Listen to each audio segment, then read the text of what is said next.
Hey, what's going on? So it's been a week, and that means you get another one of these. I apologize it's late. I sounded so nasally and shitty yesterday that I figured it'd be infuriating to listen to. Still not back to perfect. Um, but I guess you told me so with getting sick, because you coughed directly into my mouth, and I said it wouldn't get me sick, and then it did get me sick. I didn't mean to. You meant to. I meant to cough at you, but I didn't mean to get you sick. I didn't know I was going to get that sick. If you listen back to last week's transcript, it was clear that you not only coughed in my mouth on purpose, you admitted to doing it before on purpose. Yeah, that doesn't mean I meant to get you sick, though. Just because I've done it that one time and done it before. Maybe. The act of coughing, I didn't necessarily intend to make you sick. But Yeah. I am sorry. But just because, just like The Shining last night, just because Jack Nicholson got really drunk and pulled on little Danny, he didn't mean to pull his arm out of socket, but he still had to go to the hospital. And it still made him crazy, and in the end, his dad died because of it. Spoilers for that movie from 1980. Sorry. I don't think he died because of it. No, he did. Yeah. No. Yeah, that turned his whole life upside down. That's why he had to take the job. No. I know, I made that part up. He was gonna end up there no matter what. Yeah, because he'd always been there. Yep. You've always been the caretaker. Yep. You've always been sick and coughing in people's mouths. No, that'd be you, always getting sick and getting coughed on. Tony is a little boy who coughs in my mouth.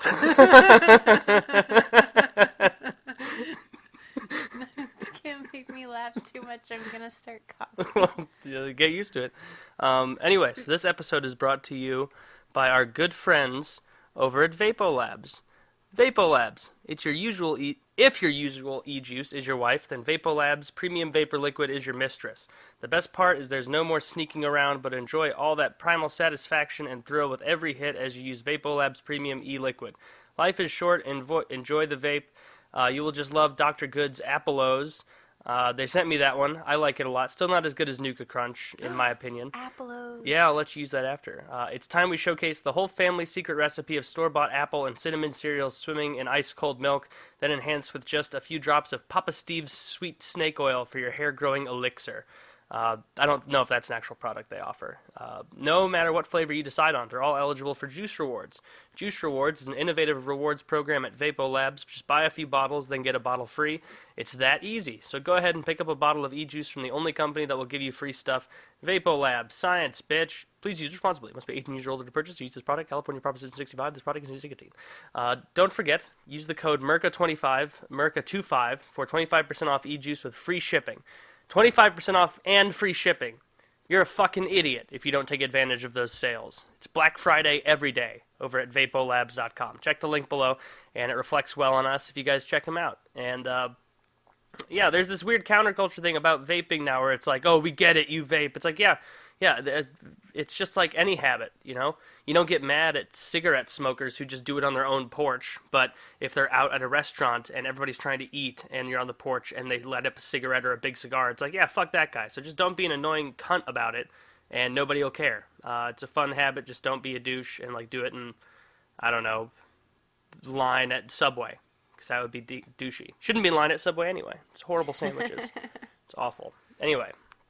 So we had on PKA the other night, we had Milo Yiannopoulos, which if you guys have watched that PKA already, which I'm sure you have since this is coming out late, you could probably already tell from that my voice was kind of shitty sounding and awful, which is disappointing because I really wanted to be able to talk with him more about shit without feeling like I'm sounding like Ray Romano the entire time, or Kermit the Frog, you know, they have the same voice. I showed Melissa a quick clip from Milo before we started so she would have a point of reference, and she seemed to really think he was good. It wasn't quick, but we ended up watching like 20 minutes of Yeah, it was clips. like, I clicked a video and it was like 40 minutes long, and we got like halfway through it. I want to watch more. Yeah, he has a lot of really interesting opinions, and he's 100% right in so far as being gay is the only reason he can, first of all, get away with that without being harassed by swaths of internet idiots, and second of all, actually get promoted about it. Like, it's really, really beneficial to his career that he's gay. If you watch any of his clips, it's so enjoying to see the look on all of the females' faces while he's talking. They just, like, raise their eyebrows and kind of half close their eyes, and it's so enjoyable to watch, just the reactions of people, mostly just women. It's because they've never been in a situation in a public forum where someone has told them to shut up and let me talk. Like, that's been their tactic, the progressive tactic for so long, of first of all trying to destroy identity politics and then using it as their primary sidearm of, like, if he had not been gay, there's a 0% chance he would have been able to finish any of his thought processes. It would have been, as a straight white guy, you don't get it. You don't get it. Now let me talk about it. You don't get a voice in this forum. But the fact that he's gay, they do that eyebrow raise because they're like, fuck, like, this guy is behind enemy lines, and we can't show him the door because he likes dick. Like, see, I think the majority of women oppression has ended once they created the pill. yeah. I mean, once women had the ability to control whether or not they got pregnant, like that, it's kind of has been on a downward trend since then of actual oppression. Yeah, to the point now that, I mean, of course, like, worldwide, you can look in the Middle East and shit like that, and it's still, less than ideal. Not great. A lot of things need changing over there. But in the West, there's literally none. There's nothing. That's why they have to fabricate and come up with made-up things online about, like, just like, even Maddox talked about that, where it's like man-spreading, where it's like, you're mad at that someone's... Oh, that was Dick. Okay. That was Dick's problem. Where it's like, that's your big battle. That's the uphill fight you're going to forge now. Like, you've gone from, in the 20s, getting the right to vote, to now you don't like the way someone is sitting. Yeah. And quite literally the only reason that you're attacking that person is because it's like a white guy. Like, if you go to those man-spreading websites, you'll never see like an obese black guy sitting there, or some Arab fat guy with a turban on sitting there. No, they would never do that. That goes against like the whole canon. It has to be a bad white guy. Like, what's been going on in Cologne, right? No.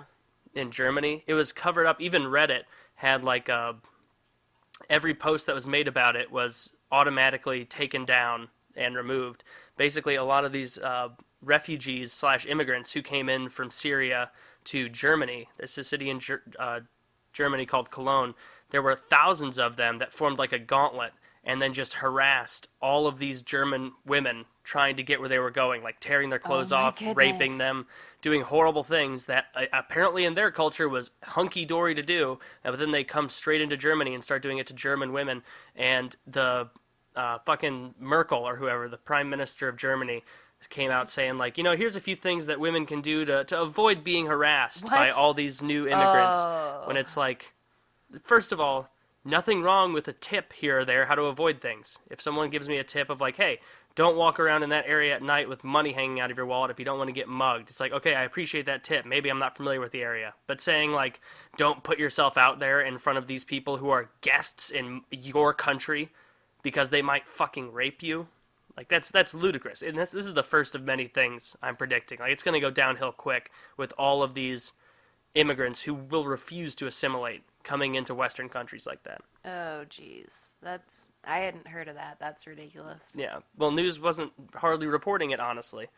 Because it's like, that surprised me more than anything, because I always thought rape was the number one thing on their radar. Like, nothing could beat out rape. But apparently they care even more about the feelings of these, the people standing up for these Muslim immigrants. That's disgusting. It is, yeah.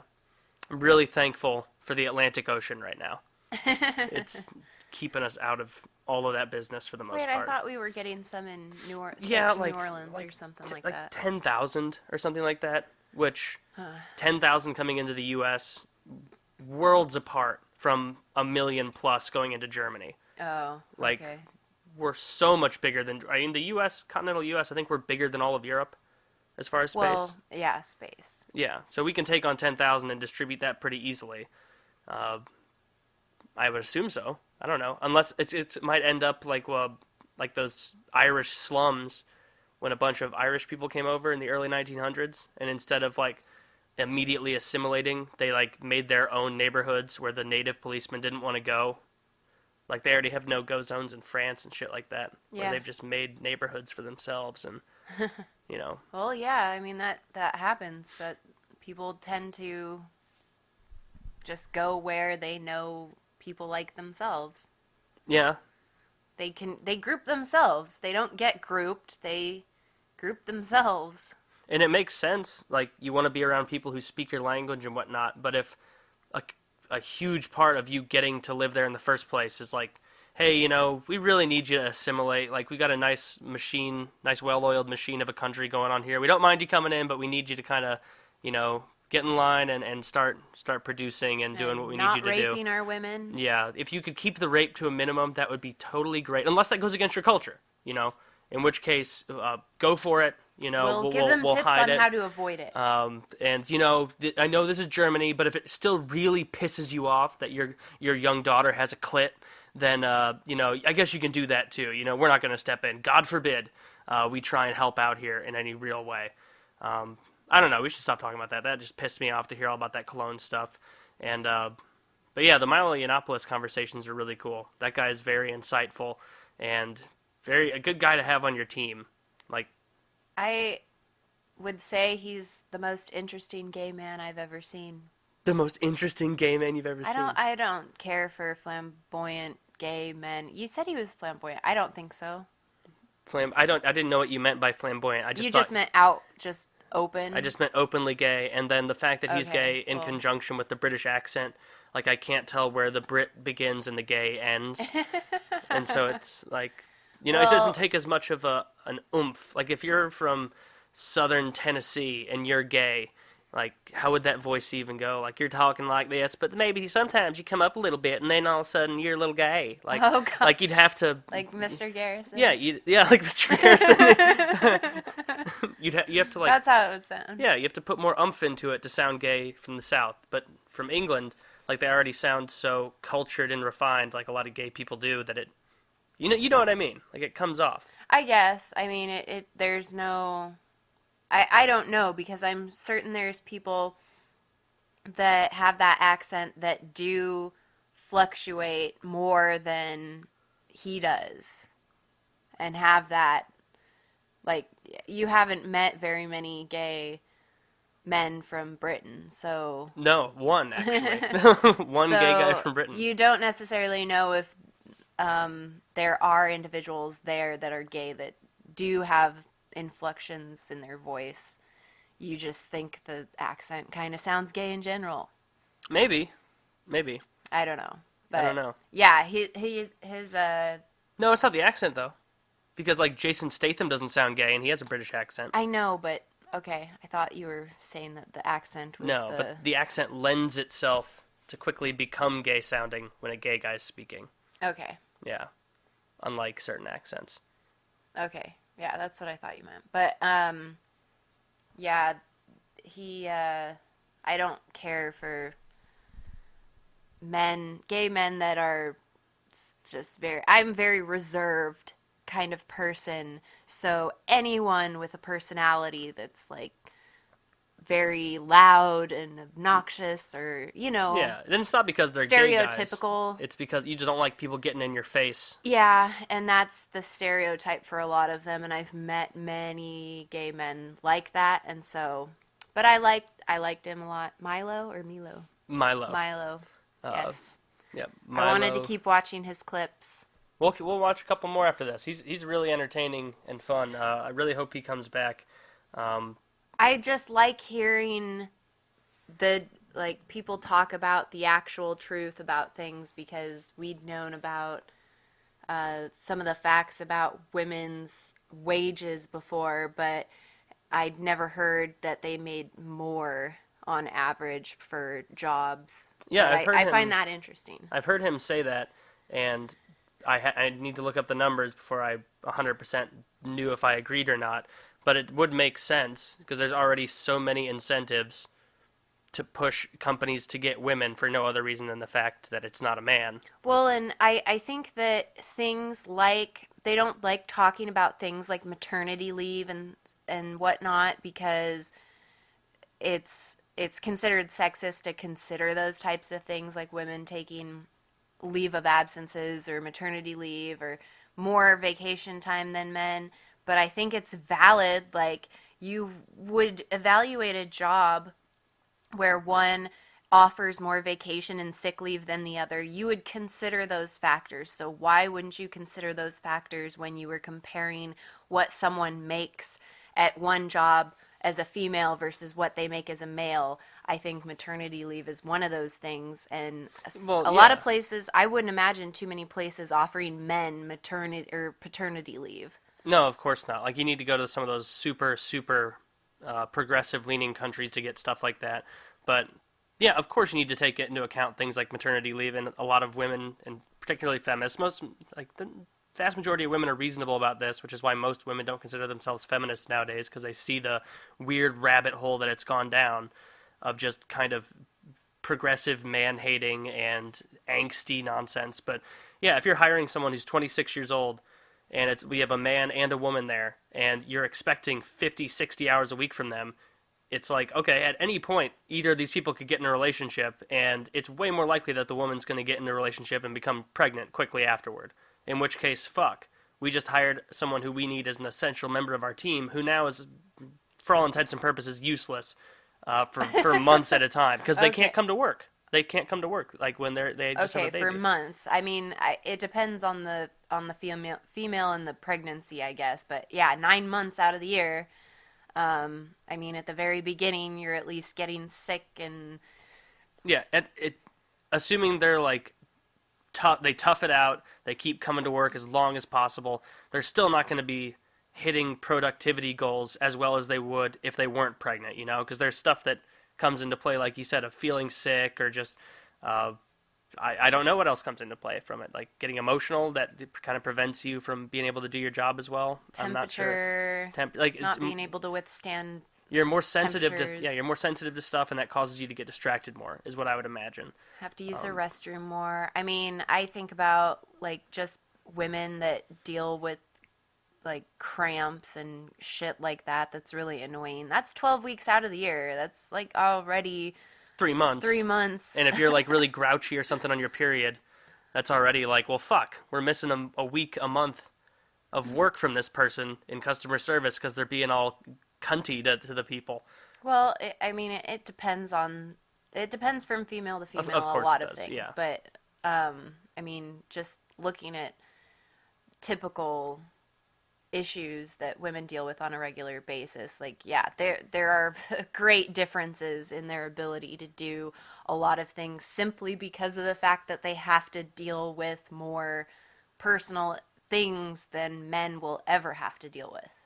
Those are physical differences as far as pregnancy and PMS and you know, that you can't even bring that up. You can't even say that as something, because some women will get it before, they'll get it during, they'll get it after. That's like 3 weeks during which you can anticipate a woman to experience PMS if they experience it, and to what degree, we don't know. But you can't even bring that up. You can't talk about that. That's not... No, you can't bring it up to her. Like, if she's been acting really rude or something, and it's just like, God, what the hell is up with her? You can't be like, hey, are you on the rag? Or like, are you about to be on the rag? Because you've been really unpleasant to everyone. No, I mean, you can't bring it up insofar as, like, talking about it debate style about comparing men and women in the workplace. Oh, yeah, because I can guarantee, like, those are factors that make a difference in your work, because they make a difference in mine. I don't understand how any woman could say, like, oh, well, those don't even matter. Not to say men don't, like, individual men don't do things like maybe smoking, taking smoke breaks or something. That's so many That's people. just an individual difference. Well, and the reason women can't talk about shit like that is because of this diatribe that's been pushed for so long of everyone's equal, we're all the same, blah, blah, blah, that no one, at least on that side of the issue, wants to bring up anything at all that could be construed as providing a difference between men and women insofar as their capacity to work. Like, it's almost like a, you know, don't ask, don't tell, don't even fucking mention it. It doesn't foster understanding. It fosters animosity and resentment, and... That's what that whole movement does. Like, are those extreme people on either side. like the Rush Limbaughs and the hyper feminist liberals. It breeds discontent, and you either watch it and you're a part of the small minority that's like, oh man, fucking exactly right, get these goddamn Mexicans out of here, or you're like a middle of the road person and you watch it, and if you lean slightly to the right and you watch someone that's hyper far on the left, it's going to push you more to the right. Just like if you're a moderate liberal and you watch like Rush Limbaugh or Bill O'Reilly, it's going to push you further to the left. They're just like Well, and the extremes, dichotomizing people. the extremes in every situation are more in the middle than they would ever like to admit. And the only reason they want extremes to exist is so that they appear different from their opposition. Like, they don't want to say they agree on anything. They want to be the exact opposite. I mean, that's all of U.S. politics because of our political system. Like, every electoral college vote, it isn't for who gets the most votes, the most percentage votes. It's whoever gets 51%. So we'll always have a dichotomous political system where there's one extreme versus the other extreme and no one's in the middle, but really they are more likely in the middle than they care to admit. Like, there's a lot of middle ground that they don't ever talk about, but they'll bring up controversial issues to make them seem more different than they want to. Yeah. Yeah, they're trying to capitalize on single issue voters, I would think, to where they go really far on one side, like guns. Yeah. Like, I know a lot of people, and to a certain amount, I'd agree with people based on the Second Amendment issue quite a bit, to where, if I see a Republican who's pretty moderate and is pretty comparable to a Democrat who's pretty moderate, even on things like the economy, I'm always going to go Republican because I know they're going to be more likely to stand up for the Second Amendment rights. Yeah. But anyway, you had a story that you wanted to tell. Oh, gosh.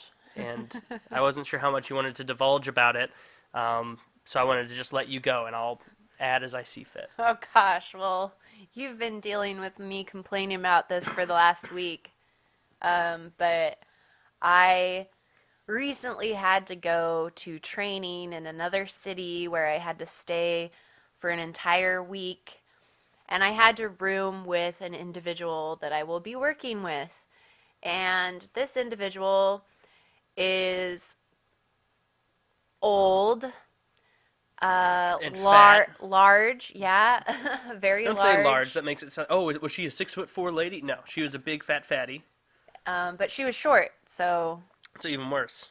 Yeah, and a real Humpty Dumpty vibe coming from her. Very, very Humpty Dumpty. I want to find a cartoon picture online from somewhere that depicts her, because she looks like a cartoon character. You ever seen the bad guy from Sonic with the red beard? Yes. He's got the two tiny little legs and his body's a perfect sphere. Dr. Robotnik. Dr. Robotnik. She looks like you're in a room with Dr. Robotnik. Well, you haven't seen her, but she kind of does. By the way you described it, she sounds like Dr. Robotnik. Yeah, she kind of looks like Dr. Robotnik. But I'll find another cartoon and I'll post it somewhere. But yeah, so I thought, oh great, like I'm gonna have to room with her. That's fine. I don't care that she's old. It's okay that she's fat. I don't like those kinds of things aren't gonna bother me. I did notice just from working with her that she does smell. How long did it take throughout a day for her to start to smell? Like post shower, how many hours? Well, I don't know. Well, I assume she showers every morning, so you roomed with her. How could you not know? Within a couple hours. Well, she showered every morning there. I don't know about on a regular basis. You think she may have been putting on airs? Like, I don't know. Gotta put my best foot forward and bathe every day. I don't know. You don't know what people do. So she would start smelling after a couple hours. But granted, our offices are like 80 degrees and very, very warm. It's just awful in our offices. So she also is kind of insecure and unsure of herself about a lot of things, apologizes for everything she does wrong. And the first night, I was like, okay, here we go. She fell asleep. We went to sleep about the same time, except she fell asleep within about 5 minutes and was snoring louder than I've ever heard my father snore. He snores a lot. and she was laying on her side, so I couldn't, like, most of the time people lay on their side to stop from snoring, to keep from snoring, and they snore when they're on their back or their stomach, I guess. And no, this lady was snoring like, she sounded like an animal. And not only that, You she should have had given her like the old poop nose, where you poop nose. yeah, where like you don't rub poop on someone's nose like happened to Butters from Eric Cartman in that episode, but you run your finger up your ass crack that smells really awful, and then you rub it on their upper lip when they're sleeping, and so then they wake up and they're like, smells like shit in here, and No, they did that to Butters. They I gave know. him a little Hitler. yeah, I'm saying, but you don't. This is real life, so you can't rub actual feces on someone's face. Oh, okay. Just You just ass have to, sweat, just ass the crack sweat and the smell will permeate. Yeah. Yeah. Okay. You can do that when you shake people's hands too. Well, that wouldn't have solved my problems. No, but it would have made you laugh about it. Yeah, also wouldn't have got me any sleep. But and it would have caught in her little mustache. And Oh, she had a mustache. Yeah, she has a little mustache. And she also has, like, is it incontinent problems? Incontinence? Incontinence, just peeing all over the place and shitting all over the place. Yeah, she had problems with that and had, like, she told me this all on the first day, that she had, like, diaper things she had to wear, and that's what would be in the garbage.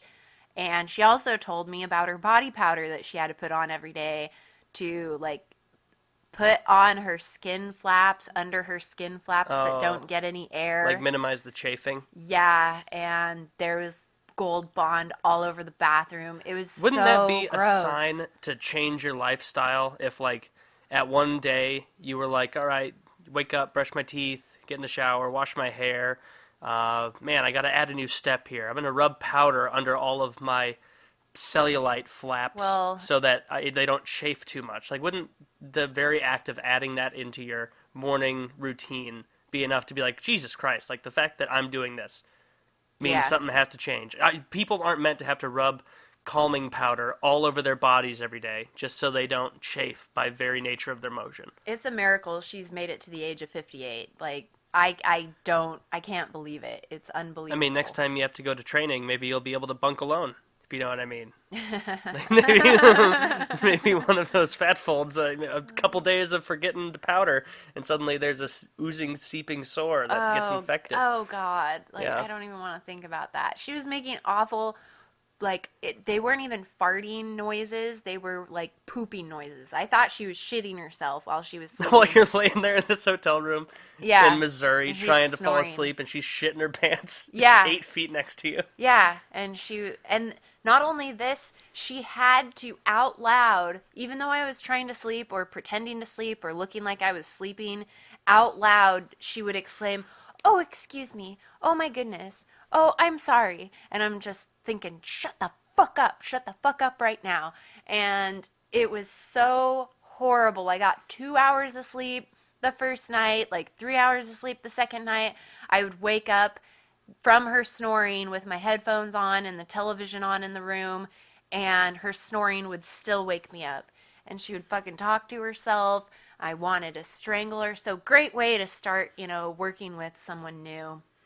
Yeah, that sucks. It was quite awful. And I feel bad because they're not things that she can, I mean, she said she used to weigh over 500 pounds at 5 feet tall. Like that. That's not. That's is that, tremendous. Is that I don't even know if possible? that's possible. I don't know. There's no way. There's no way you could be 5. That's a literal sphere of a human being. She probably just didn't have like a weight, a scale that would measure her weight. Figured she'd round down. Yeah. I had a good story it was awful. from yesterday that I didn't even tell you yet, because I wanted to save it for here.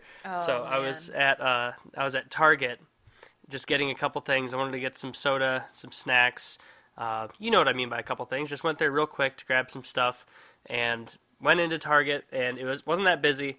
And I was walking straight down an aisle, and this girl and her mom, I assume, were walking towards me. And this little girl, like up to my waist, like not a big child, she was waving around one of those not wallpaper, gift wrap tubes, Uh-huh. that's still wrapped up. And I used to do the same thing when I was a kid. Me and my brother or whatever friend I was there with, we'd swashbuckle and ruin the days of people like by Little knocking, assholes. yeah, being little assholes, knocking shit off the uh, shelves, whatever the hell. And this girl was doing that as she was walking towards me, and she was holding it like not like a sword fighter would in front of their chest with both hands. She was holding it like in front of her face, almost like she was waving it around wildly while looking through it or trying to, but it was still wrapped up, like Yeah. wildly waving it around.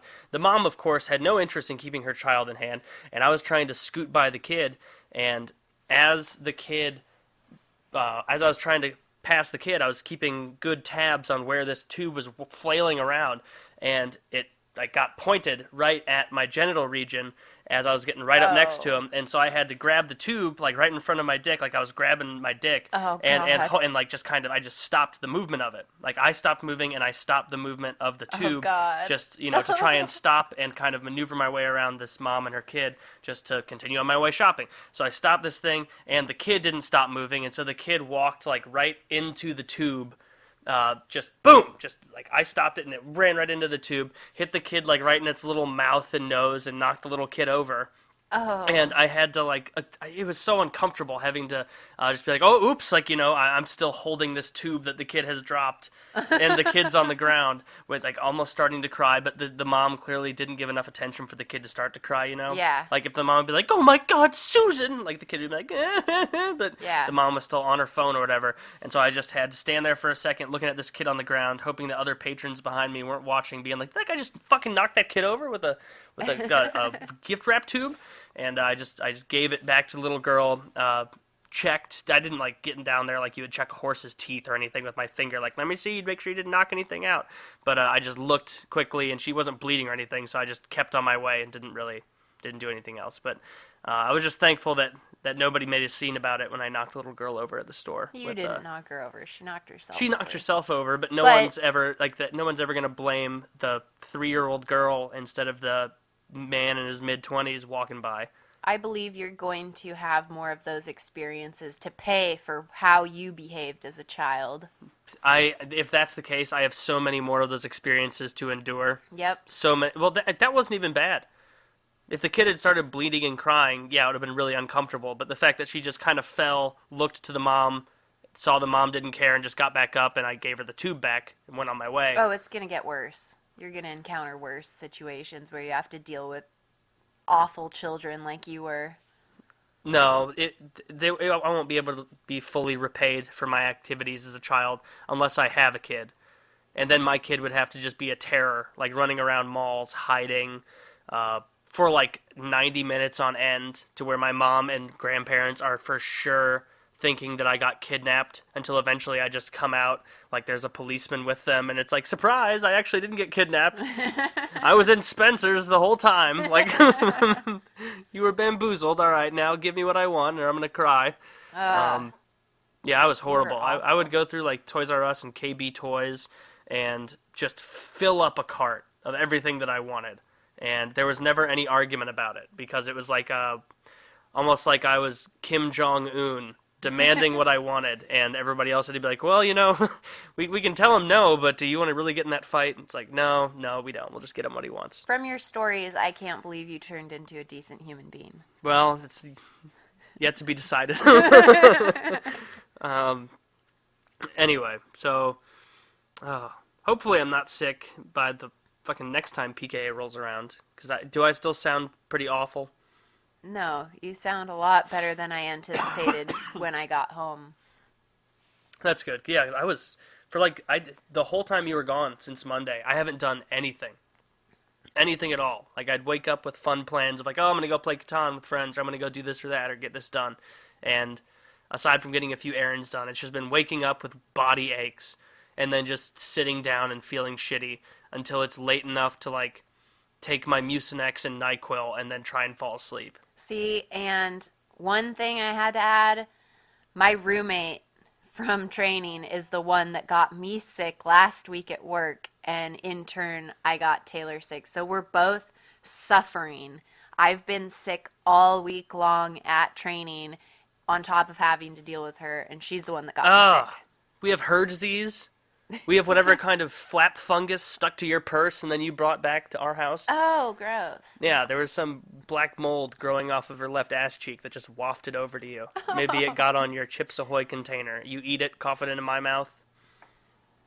Could have happened. Gross. It is gross. Anyway, so let's get to a couple questions. But first... Did you sort them this time? This time, I have Patreon open for a few, and then I got a few emails as well to taylormurka@gmail.com that a few people send if they don't want to post it on the Patreon, and so it's not as open, it's more private. But first, before we get to that, Vapo Labs. Did Walter White settle for just $1 million? Did Hitler settle for just 5 million Jews? Never. Then why should you settle with your shitty gas station e-juice? Introducing VapoLabs.com. Use code MurkaDurkah for 25% off your order with free shipping. Join me and many others enjoying the best vapor liquid on the market, VapoLabs. Are you ready for Santa's cookies? I am. Are you ready, Liz, for Santa's cookies? Yeah. Thanks. Have one of Santa's sugar cookies with sweet buttercream icing and reindeer-shaped sprinkles. No matter what flavor you decide on, don't forget about juice rewards. Just buy a few bottles and get one free. It's that easy. So go ahead, pick up a bottle of e-juice from the only company that gives you free stuff, now with free goddamn shipping, U.S. exclusive. VapoLab, science, bitch. Please use responsibly. You must be 18 years old to purchase or use this product. California Proposition 65. This marketing standing... Damn it! It's hard. It's hard to talk that fast, especially when your throat itches. Don't forget, use the code MURKA25 for 25% off e-juice with free shipping, only at VapoLabs.com. They're linked below. Please check them out if you would like to, and buy all your shit from there. It reflects well on us. I actually have Santa's cookies in my e-cig right now. It's pretty good. Pretty good? Yep. Gotta keep Christmas going. Did you hear that, guys? It's pretty good. Pretty good. Well, don't oversell it, Liz. No, because you mixed it with the shitty vape juice that we got like a couple weeks ago, which was unbelievably... It was more expensive than Vapo Labs. I was kind of pissed off when we got it because they don't have prices listed anywhere, and it tacked on, like 2 bottles tacked on like an extra $40 to the tab, and I don't know. Life's better now that we're really using annoying. Vapo Labs. Well, yeah, it tastes better, but you didn't empty my tank from the shitty juice, and so now the Vapo Labs is in there with the shitty e-juice, and I've got to get through that. I had to get through the rest of the shitty juice to get to the Santa's cookies, and yeah, that was an interesting story I just wanted to share about you ruining my Santa's cookies. It's a riveting story. Mm-hmm. So many ups and downs. I didn't know where it was headed. I know. Then Me you neither. arrive and you wonder why it started. Yeah. All right. So, got an email here.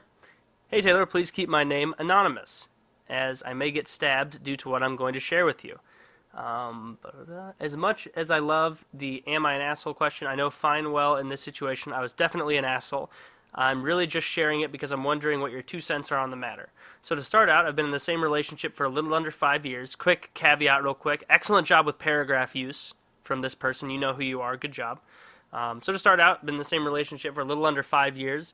We started going out when I was 15 and everything seemed great. I really thought that we would be together for quite some time, and I was even considering asking my girlfriend to marry me. Wow. 2 days after Christmas, she broke up with me. I was fucking mortified. I was genuinely about a day away from attaching some sort of breathing apparatus to my car exhaust. Obviously, I didn't. I hope not, man. That would be shitty, especially because you're a patron, and, you know, who's going to re-up your account? Oh, no. Of course, I keyed. Either way, New Year's Eve rolls around, and I met my sisters. She has a group of friends round, and they're all about 3 years older than me. Nice. One of her friends is a complete 10 out of 10, and I've had a bit of a crush on her since I was 14. Throughout the night, we get absolutely wankered, and I, feeling like I have nothing to lose, tell my cousin's friends that I've always liked her, and she tells me she secretly felt the same way. So we start making out. It's all cool. We think we're being all secretive at this point. Yeah, of course you do, but you're hammered, and you're really being totally obtuse. Until someone yells, "Get a room," at which point we do. I won't go into much detail about what happened, but things get a little bit frisky. It's probably about this point that I should mention she has a fiancé and a child. Oh, God. Yeah, why would you lead with that? I knew this was going on. I knew this going in and went along with it anyway because I was under the impression they had a sense, sort of a loveless relationship and were only together for the sake of the kid. I really don't know what to do now because I genuinely like her and apparently she feels the same way. I feel like she'd be willing to break things off with the other guy, although at this point I'm not sure I'm looking for a long-term relationship and couldn't provide what she needs anyway. I just feel sort of shitty for messing with her emotions. Thanks, slut. So, man, that biggest problem with that is that she has a kid, and so do you really want to jump into that? Like, Well, you want to jump in when they have a kid? they to a were together relationship? for the sake of the kid, and you made out with her despite the sake of the kid.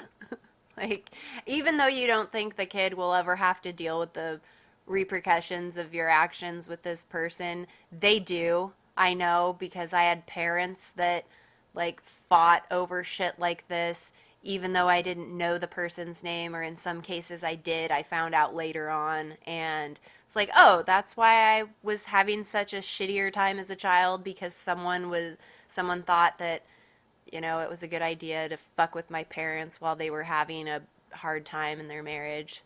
Yeah, but that puts an undue amount of responsibility on the person, on the outsider in there, and not enough on the parents themselves. But I'm saying, like, it wasn't just, like, he feels shitty for messing with her emotions, but you kind of have to consider you're not just messing with her emotions. Like, you're Yeah. messing with that whole situation. Yeah, if anything, you are not messing with her emotions. She's older than you. She has a kid, a fiance. Is she older?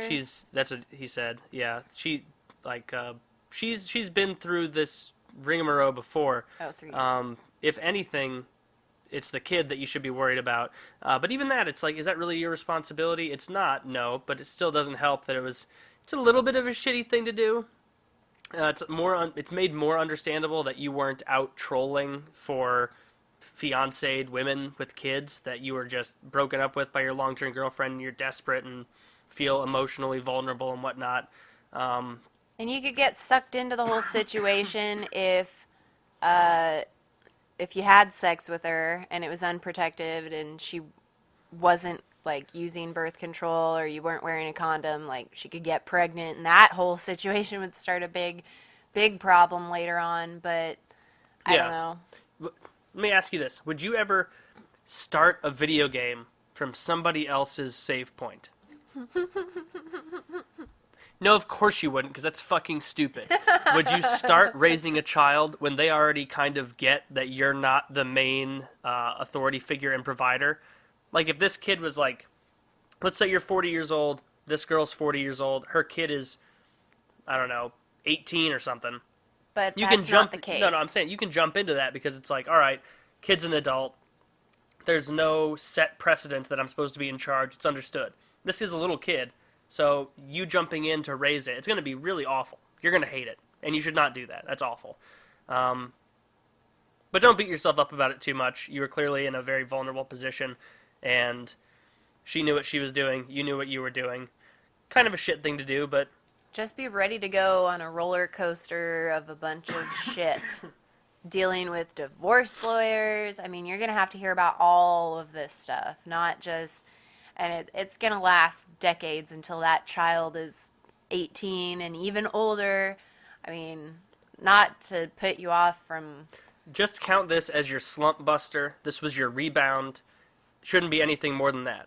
You know? Unless she's pregnant. It is, yeah, hopefully not pregnant. That would be awful. But, yeah, it's easy when you're coming from a long-term relationship to immediately the first girl that you bang after that is suddenly it's like, oh, here's my next new thing. You know, I knew it would come back. But really, chances are slim that that's the way it's going to work out. Yeah, you that's should a mistake. keep fucking around for a while, play the field, enjoy it. Yeah, don't jump into something like this. That's a disaster. And realize everybody does shitty things like that. Like, I mean, everyone in relationships has done asshole things. Like, it just, I mean, you just got to get up and get over it. Yep. All right. Hi, Taylor. I've been a big fan of yours for a good while now. I watch PKA every week and Truly Terrible, too. I live in a small town in Missouri. Hey! Springfield? For Is perspective, Springfield small? compared to St. Louis, yeah. Well, every city here is small compared to St. Louis. For perspective, my graduating class had 20 kids in it. I am 18 and starting college next fall. There is a town that is nearby that has a community college there. No matter what I do, I will go to a community college first because it is cheaper. The problem is that the community college is kind of shitty and been known to fuck people over if you do not know much about the credits. That's not good. That's a really dangerous thing. There are a lot of community colleges and small colleges that do that, where they're not 100% accredited and they just rip you off for money and then send you on your way while you've paid enough for like 60 credits, but you only end up with like 32 transferable. I have a couple of options ahead of me. I could either move to Springfield with my friend and attend college there. I could move to St. Louis and move in with my brother, his roommate, and hopefully convince my friend to come there so rent will be cheaper. He also watches your podcast. Well, tell him hi, or I guess I'll tell him hi. Hello. I really can't decide what it would be the best idea. I've been thinking of staying here and living with my mom because it would be so much easier. I kind of justify it as she would be happy to have me live with her and I wouldn't really have to be an adult yet. I am mainly thinking of doing it because it is scary to move to a big city when I've only ever had one stoplight. I don't know what I want to do. Any advice would be greatly appreciated. I understand if this is a little too boring to go on the show, so a reply will be enough. No, man. You're a patron, which means that you get a reply on the show. I don't know. What would you... So, I've never lived in a super small town before, but I still know it can be intimidating moving to a bigger, busier, like the hustle and bustle of a bigger city. Hey, you lived in Boise? That's small, yeah, but as an adult... I lived there as an adult, so I never grew up in a small city. Yeah, I definitely would say at least get to a community college that you know is going to be accredited in whatever you want to go into, because I have friends who spent like 3 years at community college and were constantly telling me like, oh yeah, just one more semester and then I'll have enough and I can go to Mizzou or whatever to finish out. Like, oh, one more semester. And it's like, at the end of the day, you end up with a sob story of like, yeah, well, my advisor told me I needed these 3 classes, but then I checked with the advisor at Mizzou and they said they only took one of these, so really I just spent the last semester doing nothing. It's like, yeah, you just spent, like, you're spending a cheaper amount of money to get no benefit, though. So you're just delaying the inevitable. Like, and time. And time, especially. Yeah, if you move to St. Louis, which I recommend, I enjoy living here, it's going to be busier by a lot, and it's going to be a lot more expensive than where you are now. So maybe just go with the middle ground of Springfield, you know? You can find a better school there, and you and your friend can attend college. It'll be fun. You won't be as intimidated by the large city. Here, you jump in, because I got to cough. You'll learn more because moving out, speaking from experience, I lived with my mom going to college till I was just fucking 25 or something, and I regret it because I didn't learn shit. I didn't have to be an adult. I didn't have to pay rent. I didn't have to buy my own food.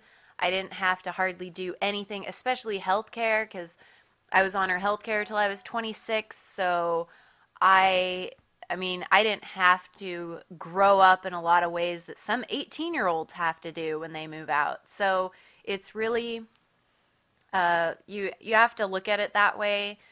The lessons that you would learn by moving out are very valuable, especially at your age. And even if they're shitty, dealing with them at that age is going to be better than dealing with them when you're older. And I wish I would have moved out sooner and dealt with my own stuff, even though my mom did the world for me. Yeah, it's going to be a hurdle at first. Like, when you move out into real life, yeah, I do. Need to shut this off. When you move out into real life, it sucks at first because it's like, well, what the fuck am I supposed to do? Like, all these little things. You'll forget stuff that you knew you were supposed to do, and that's part of naturally growing up. But, you know, get a couple years into it, and you'll be really thankful that you did that as opposed to taking the easy route and, like, kind of elongating the child section of your life instead of moving straight to adult. You'll have so much more. Yeah, you'll feel so much more accomplished, and you'll feel more autonomous about the direction your life is going. Yeah, that's absolutely what you want to be doing. All right. Will you read this one for me, Liz? Sure. Starting here. So I am the asshole here. I'm a high school student who works at McDonald's, and I've worked here for about 7 to 8 months now and still being paid minimum wage, even though I put in high effort, and lately I've been considering leaving. Now here's the situation. My shift was from 4 p.m. to 6:45, and I had a lot of work to do when I got home. It's 6:45 and I'm about to punch out and I let my manager know. She says I can't leave and said something along the lines of, "You need to stay here until 7. Stay longer." I signed up to leave at 6:45 and she was being rude. I say no. I signed up to leave at 6:45. I'm not staying any longer. And then I proceed to punch out and walk out the door. She seemed angry that I left. Am I the asshole, Taylor? I No. mean, no, but also, like, I've worked jobs like that where I guess that wasn't a job like McDonald's. Like, at McDonald's, yeah, you weren't an asshole. This is McDonald's. Like, there's no delusions that this is your career. You sticking with it for an extra 15 minutes to help out isn't going to make your McDonald's manager for your next job call in and be like, "Oh my God, Steve was so good at McDonald's. Like, we couldn't get those fucking burgers out fast enough, and he was always there to, hand press the McNuggets or whatever job needed doing." That's not going to happen. So yeah, you have nothing to fucking gain by it. You're doing your job. That's it. Sucks to suck for the manager. Yeah. You know? I did the exact same thing at my last job. I worked in a department store, and they would constantly have people call out. And even after working 7 hours with no break or lunch, they would still say, "Could you stay and close?" And I would say the exact same thing. Absolutely not. I've been here. I worked there for like 6 years, and I still wouldn't. I mean, at the end, I wouldn't do that shit. At the beginning, I would. But at the end, I wouldn't put up with that shit anymore, and I say absolutely not every single time they asked me a favor for anything, and it didn't get me anywhere anyway. Look at what McDonald's policies are on giving you references, because the place I worked, they will not give references, period. They will not say anything about your employment there. So I could have been the worst employee for 6 years, and it doesn't matter either way, being the best or the worst, because they don't give references. So take that into consideration when you make those kinds of decisions, I suppose, because they may be able to say more if they contact your supervisor. But you're a high school student, they're not going to expect... they're not going to expect that much of a They're not going to expect much. reference. Another part of me is saying just buck up and do it for another 15 minutes because your shift is from 4 p.m. to 6:45. Like, I've never worked a job ever where I've had a shift that short. Like, so yeah, maybe work and get the extra 15 minutes of pay. It's not worth it. If he has shit to do, he has to be somewhere. I guess if he had shit to do. Yeah, you're not an asshole. As a teenager, you're not strapped for cash like a lot of adults are. And I don't know. I don't think he's an asshole. No, not an asshole. I can see how your manager would get a little pissy about it, but you're not an asshole. You're not to blame. It's their fault for probably scheduling it too poorly. And they shouldn't be that pissy over 15 minutes. What? You're saying it's only 15 minutes to stay, but yeah, it's only 15 minutes. Is that going to be the make or break time of, like, big McDonald's rush hour, we got 6 Big Macs to make, and you're like, fuck all of you, and she's like, we're never gonna get these out on time. Steve, come back. Who's gonna put that gross soggy middle bun in? You're our middle bun man. No one else has been trained. Now you can fuck right off with your soggy bacon and awful middle bun. Who's gonna hand out our nasty creamy barbecue sauce that nobody likes but we have to use anyway? Yeah, it's fucking ridiculous. Every time I talk for more than like 5 seconds in a row, I feel like I'm just gonna cough all over the computer. Let's see. Well, it already looks like you have. Yeah, probably. What's this shit over here? It's coughing. That's cough. That's liquid cough. That's all over my computer. It's like food and just food and cough. Cough liquid. So I have this one's over on the Patreon page. So if you guys are a patron, write your questions or comments or whatever in the Patreon feed, and that's where these are coming from right now. All right. I've just finished high school in Australia. I can't get a job because I live out whoop whoop with no license or car. I don't know what that means. I don't have a phone because I'm poor. I get internet occasionally when I go to my relative's house. I don't have a girlfriend or any friends to hang out with often. Not like I can't walk. Not like I can walk 5 hours to a mate's house. I'm joining the army, but it's taking forever. My question is, how do I overcome the feeling of having finished school? There is no college like Taylor describes here in Australia, and having next to no interaction with peers and nothing to achieve until I get in the army. Australian accents. P.S. Australian accents sound nothing like in cinema. That is preponderous. I think you mean preposterous. Anyway, I don't know. I've never been to Australia, so I have no idea what their social structure is like. So my advice probably is going to suck tits because I have no idea. Like, what do you do for fun in Australia? Like, I know you guys have like big barbecues, and that's about it. What do they do? Do they? I don't know. There's like this a shrimp on the bobby. Like well, they have it's summertime right now. Oh yeah, so barbecues are probably a big thing. But he says honestly, dude, it's like you want advice on how to socialize, but you're like, I have no license, no car, and I'm 5 hours away from everything, and I have no money. Like, if you don't have enough money for fucking internet, you probably don't have enough money to get a ride 5 hours somewhere. So it's like, hey, Taylor, I have no arms, no legs, and I'm blind, and my tongue doesn't work that well.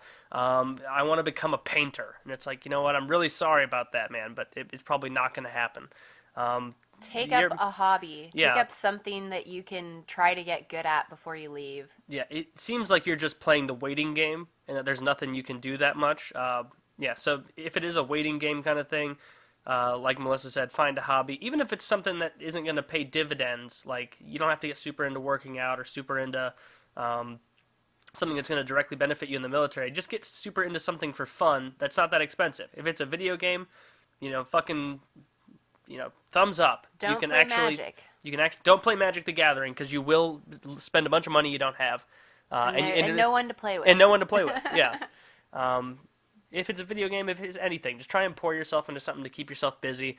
You shouldn't feel that bad. Like if this was a problem of like my life is pointless and there's no end in sight, then yeah, that'd be really troubling. But this is just you're trying to kill time and you're don't have that much to do. So it's a good problem to have.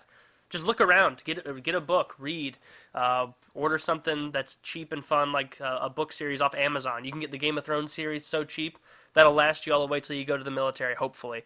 Unless you get really into it like I did, and then you'll just tear through those books. But yeah, just get into whatever hobby you want, and don't stress too much about it. Like, it's not, your life's going in the right direction, it's just, this is a downtime. Hey Taylor, I'm 17 years old, I live in Israel, Nazareth, where it's very common to live with your... What? Is Nazareth still a place? That's where Jesus was lived. Jesus of Nazareth. Don't ask me geographical He was questions. born in Bethlehem, but he was Jesus of Nazareth. Is this a troll? Is this still a place? Nazareth? Just look it up.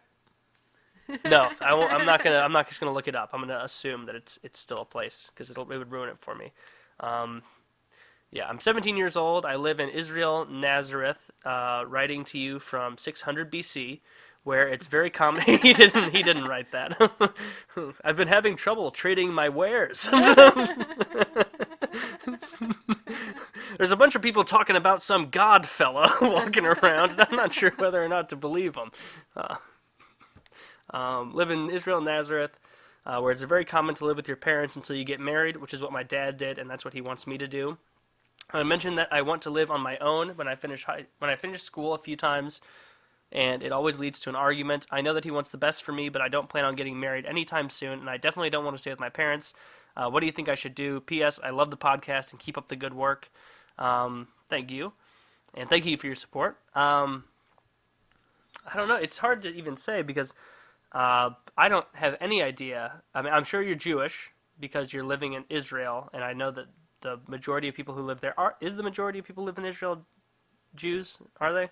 Don't ask me these questions. Well, I'm trying to bounce off you and see if you know something. I don't know. I'm not sure. Assume I don't know anything. Assume you don't know anything. Okay, Yeah. well, that's safe. I know nothing. Yeah, I don't know how like hard and fast those rules of culture are over there. It also probably depends on living expense, things like that. Maybe your dad really is in your best interest, trying to look out for you, being like, hey, maybe in his head he's like, hey, I'm giving you free food, free rent. You're just going to live here and save up. Why would you, shun this excellent opportunity to begin your adult life? In which case, that does make sense. I understand where he's coming from if that's the case. Maybe him offering that to you feels like a really generous thing to him because it is, and you saying no, maybe he's insulted by it, being like, "Oh, okay, so now it's not good enough, is it? Raise you your whole life, and now suddenly, I'm liver and onions, and nobody wants me." Yeah, so I can see maybe he's a little offended by it, but at the end of the day, it's going to be about what matters to you.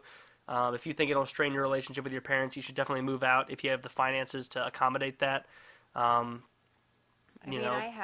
had problems with wanting to move out immediately. Like I didn't really talk about it with my parents, but my mom always feared that I would just leave, and she ended up kicking me out. Like she ended up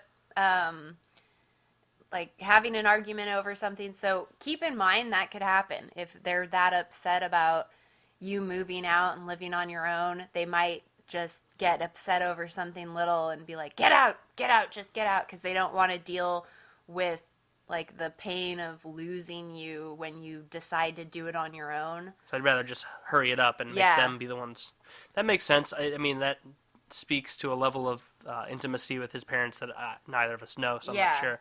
It really depends, but I mean, things like that can always happen. Yeah. So whatever you do, have your own plan for things. If you want to be independent, then I say go out, do it. If your parents love you this much, worst case scenario is you go out. It's way more difficult than you anticipate. You start to struggle financially, and you can move back in with them. That's the worst thing that could happen if you move out. That's the worst. The worst thing that could happen is that you're back where you started. So I say give it a go. Get involved in whatever the booming industries are there in Nazareth, whether it be a camelry or a frankincense factory. Maybe you'll start mining some myrrh. You don't get these jokes because you never read the Bible, but I know that he's read the Bible, so okay. Yeah. Yeah, Mormons don't care about the Bible. Not really. I don't know. I stopped paying attention when I was 10. I just started sleeping in church. I thought it was pretty interesting. Church, like, No. at some point. No, at not some when point. Did you have to go to church for 3 hours every Sunday? No, I was Christian, not Mormon. Yeah. I wasn't some crazy wackadoo way out on the fringes there. Yeah. Mm-hmm. Yeah, no, we learned the real Bible.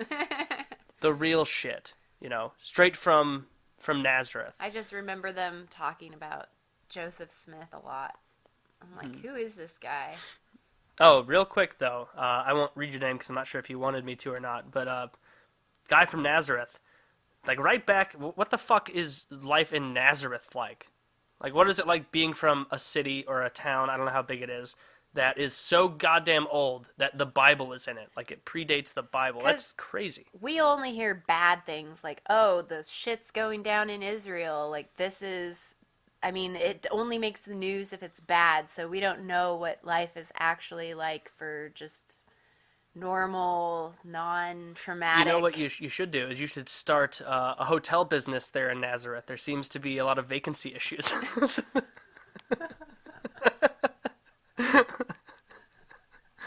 That's so stupid. I'm sorry.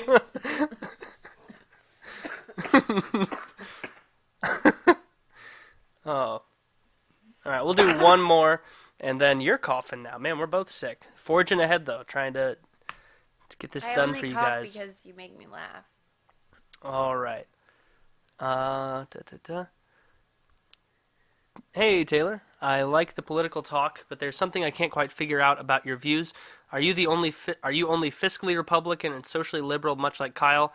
Also, would you vote for any of the Republican candidates? Most of them seem like they're maniacs who would turn our government into a theocracy and just keep jerking off people giving them money. I, for one, could never vote for somebody who is socially conservative. They are very upfront about how religious they are. Keep up the good shit. I don't know, like, you kind of have to, at this point in politics, vote for someone who is vocally religious because it's impossible to get elected in this country if you're not. Like, Obama is vocally religious too, always, giving it up to Jesus and whatever the hell. Even if some people are like, oh, he's a Muslim, like, I think it's pretty much proven he's a Christian guy, but he had to make that a part of his campaign to get there. Like, nobody's going to vote for someone who's not religious yet. I I am financially very conservative, and socially, I'm liberal with it. Like I really don't give a shit what people do. If you want to be gay and get married, go for it. If you want to get an abortion, and it's not like some creepy 7th month abortion, then yeah, do it. Um, yeah, I don't see. I see those issues more as smoke screens and PC nonsense that's meant to divide us over things that don't matter as much as opposed to real issues like taxation, spending on the military, things like that. And so I'm fine with, like, it's more like I'm socially liberal just as much because I think it's right as because I want it to be a non-speaking issue anymore. Like, that shouldn't be a big smokescreen distraction that they can throw in front of the public and suddenly be like, oh, fuck, people are getting real mad about this aspect of military spending. Let's throw something about gays and women in front of them, make them argue about that. Oh, thank God, they're satiated for now. Well, I don't think there is such thing as fiscal conservatism anymore. What do you mean? Because it's a bout between social programs and military spending. Like, the right has kind of taken over the big military spending budgets, and the left has kind of taken over the social program issues. I don't think there is ever going to be such a thing as fiscal conservatism in a world where there's so many privatized interests baiting for government money. Like, they're... Well, just because nobody is, by your definition, adequately representing that viewpoint on the world doesn't mean that it's not possible. Like, again, the most simplistic of terms, I don't like tax and spend policies.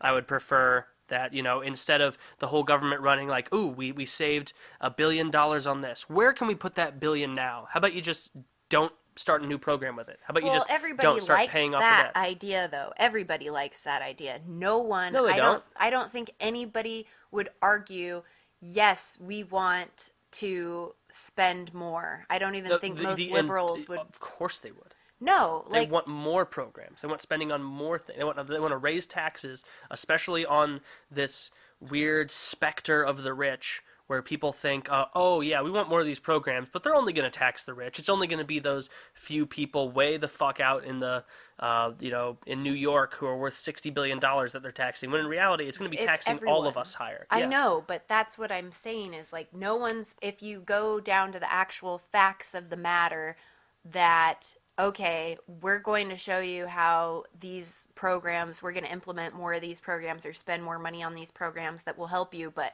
in no way will we show you how they will impact your taxes. Like, no one would argue for the increase of their own taxes. No one would argue for, even if they want social programs, no one that will benefit from them would even think about how it would increase their taxes personally.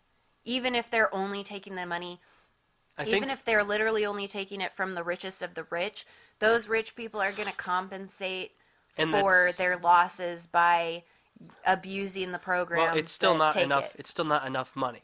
You can't just rob the richest of the rich blind in a You can't rob Peter to pay Paul. Like, it's not going to work like that. It's not going to. There's no end game there. What are you going to do? Raise taxes exponentially on the richest corporations in the U.S.? Okay, that's great. How about now there's a mass exodus of capital from the U.S. because these countries decide, hey, you know what? Company, Steve's automotive production here in the U.S., we're making a lot of money, but goddamn, am I tired of paying so much in taxes. You know what? I'm going to set up a corporation in fucking Liechtenstein and then make that corporation be the owner of my corporation here, and that way I'll pay taxes over there and avoid this circumvent this whole loop. Like, it's not going to work. You can't just...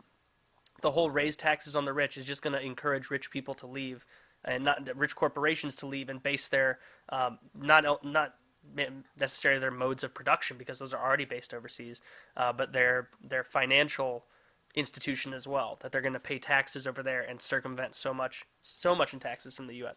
That's one reason why I think fiscal conservatism won't ever exist over here anymore. That's a shame, but I mean, it like, won't exist in the same form. The idea is feasible. Everybody in their minds wants fiscal conservatism. They don't want government spending, even if you... No, you're mischaracterizing the whole Democratic Party. They do want more spending. Okay, but I'm talking about voters. I'm not talking about parties, because parties want to just reallocate spending, I think. They don't want spending here, but they want spending on the things that they think matter. But then the voters don't, I don't think they actually want spending. I think the majority of voters would like to see more fiscal conservatism, because everyone's going to say, oh, well, I think the government spends too much on this or that or the other. They would like to, but if that were the case And it's not. everybody didn't want more spending, then there would be way, way more Republicans, because at least then they could be like, oh, well, this party at least isn't going to drastically increase spending anymore, whereas the other party not only wants to reallocate, they want to increase taxes so that they can in turn increase spending. Like, I don't feel like the government does a good job already of getting shit done that well with the money we give them. Why would we give this monolithic power structure even more influence over our lives by giving them money and saying, oh, you know what? You know that road near me that you haven't been able to fix for 5 fucking years with all the money that we give you? Hey, here's more money for you to continue to be a waif to all of your obligations to us. Like, I just don't trust them. I don't necessarily think the Republican Party, even if they spout like how they're going to be more fiscally conservative, I don't think it's possible for them to do so, because would you agree that older people, senior citizens, lean more Republican voting? Yeah. Well, one of the biggest social welfare programs is Social Security. I mean, you can't say, the Republican Party cannot go on and say they're going to reduce social programs that benefit the elderly when they're going for the senior vote. So they can't, in some respects, they cannot lean towards fiscal conservatism. No, it's fiscal conservatism. It's not like anarcho-capitalism or complete libertarianism where it's like eliminate all programs. There are some programs that are good and they work. It can be argued pretty effectively that Social Security in its current incarnation is not going to last and it's not going to be effective. But it was never meant to last. No, it was never. It was meant to be a temporary thing that just continued on and on and on. Like, people our age are not going to see Social Security. We'll never get a Social Security check, even though we've been paying into it in our entire adult lives. But that is getting slowly away from the point that I do think financial conservatism is achievable again. But I also understand your point of, the Republicans are spending so much on the military, the liberals are spending so much and want to spend so much more on these social programs that, by and large, I think are ineffective. Because the measurement of a government agency that is not for profit, technically, is its size. Like, a private company measures its success by the revenue that it generates. A government agency that is not necessarily for profit measures its success by its growth of the organization and its size. So it will never occur to any organization that is public to be fiscally conservative. When you get a budget every year, you try to maintain, if you go below the budget, that's bad. Lowers your budget for the subsequent year. So no government agency is going to want to reduce their maybe there should be an overhaul in that regard as well, because that sounds like a horrible way to run a government, where it's, hey, this stupid little board for equality of Chicago, making sure you keep tabs on making sure everybody's getting hired in equal proportions to whatever progressives feel right now, or whatever so and so feels right now. We're going to give you $10 million a year. They do their job for $6 million a year, and then they just have to hurry up and just piss away $4 million. Like, that's a horrible way to run the government. So that's not so much an argument against why what I said earlier is no longer feasible. It's an argument as to why there needs to be an overhaul insofar as how we allot resources to different spaces within government, which would go to the conservative the conservative point of wanting smaller government, not wanting it to continue to increase exponentially bigger and bigger. Republicans don't want smaller government. They absolutely do. I think they say they do, but in reality, they're like, well, what they may be willing to reduce the size of certain things, but they're just going to want to reallocate it to something they think is worth more, like putting it into law enforcement, getting bigger prisons, like things like that. That our money goes to on a regular basis that, I mean, you don't really think about. I mean, when you say overhaul, well, I think you think about that.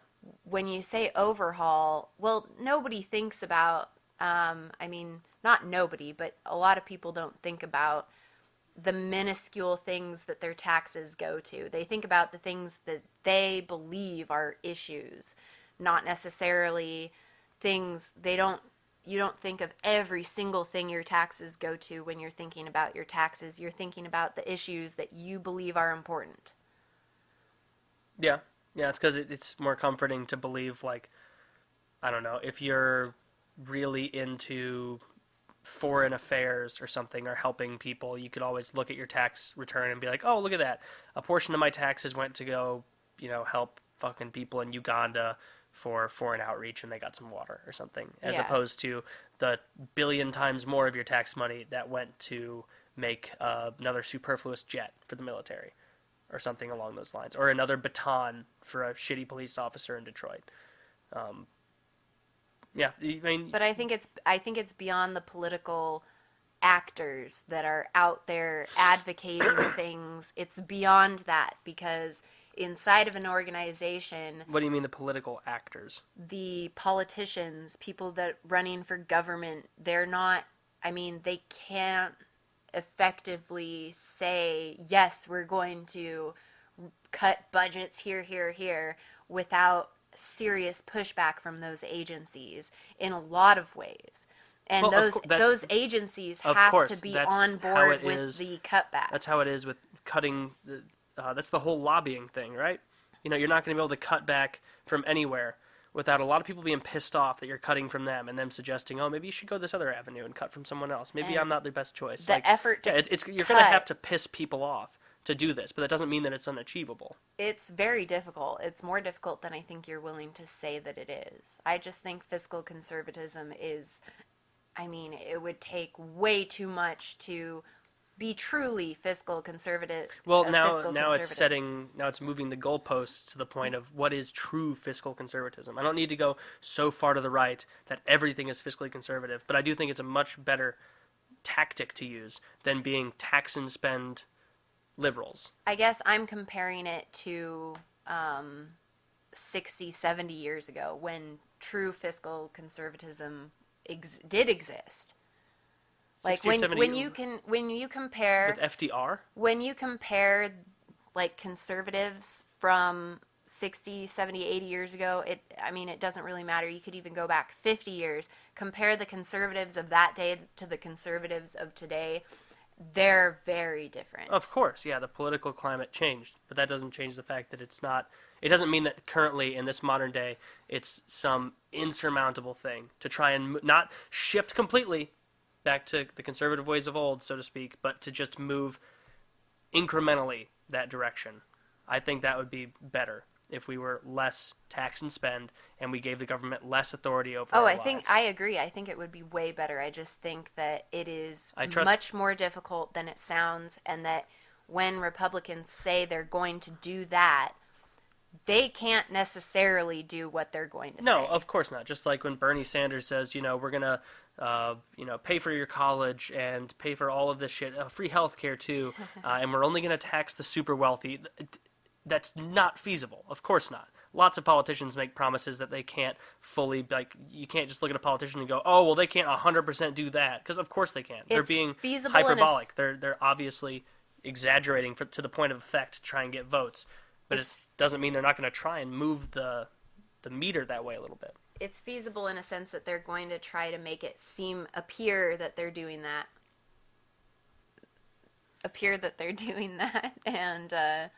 And make people think that they're doing that when they're actually not, in fact, doing what they appear to be doing.